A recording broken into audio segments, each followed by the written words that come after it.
Miss पूरा पूरा पूरा नंबर। आप सभी लोगों को मेरा अस्सलाम वालेकुम, नमस्कार।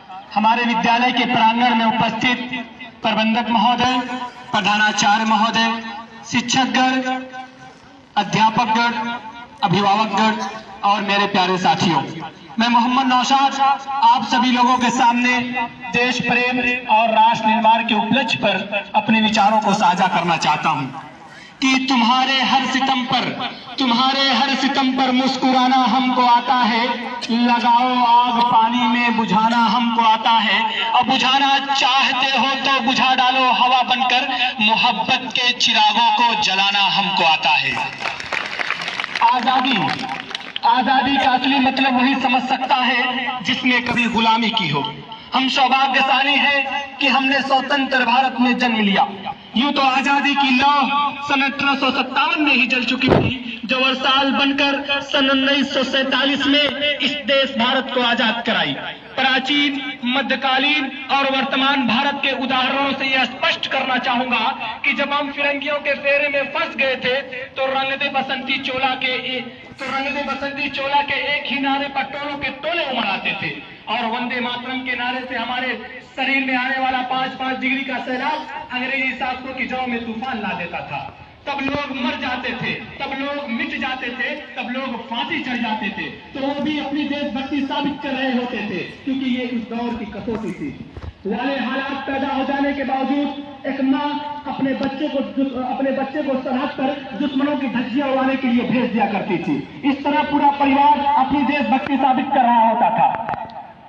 तब देश मर जाने को कहता था, तब देश मिट जाने को कहता था, तब देश फांसी चढ़ जाने को कहता था। परंतु आज देश मर जाने, मिट जाने, फांसी चढ़ जाने को नहीं कहता, बल्कि मेरे विचारों में अगर कोई व्यक्ति अपना काम ईमानदारी, मेहनत और लगन से करे ना, तो यही उसकी सच्ची देशभक्ति है।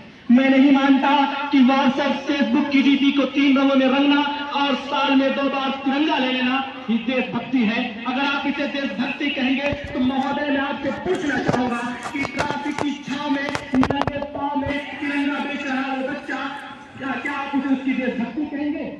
नहीं, वो उसकी देशभक्ति नहीं है, उसके पेट की शक्ति है जो उसे ऐसा करने पर मजबूर करती है। साहब, न वो मंदिर को जानते हैं, न मस्जिद को जानते हैं, न शिवालों को जानते हैं। जो पेट के भूखे होते हैं ना, वो सिर्फ भोजन के निवालों को जानते हैं।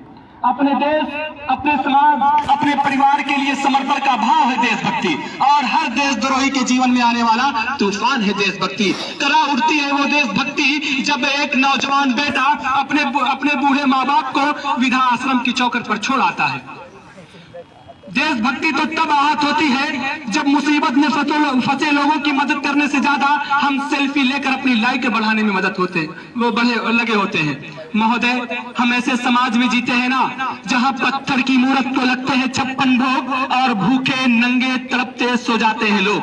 मजदूर को मजदूर समझिए, मजबूर नहीं। गरीब को काम दीजिए, दान नहीं। और अगर दान भी देने के इच्छुक है ना, तो जीते जी रक्त दान दीजिए और मृत्यु के बाद अंग दान दीजिए। यही सच्ची देशभक्ति, यही सच्चा राष्ट्र प्रेम है। मैं अपनी वाणी को वीरान की तरफ ले जाते हुए बस इतना ही कहना चाहूंगा कि अपने मरकज से अगर दूर निकल जाओगे, खाक हो जाओगे, अफसानों में ढल जाओगे, और अपने परचम का कहीं रंग भुला मत देना। सुर्ख सोनों से जो खेलोगे तो जल जाओगे, और अपने मिट्टी पे ही चलने का सलीका सीखो। संगे मरमर पे चलोगे तो फिसल जाओगे। जय हिंद।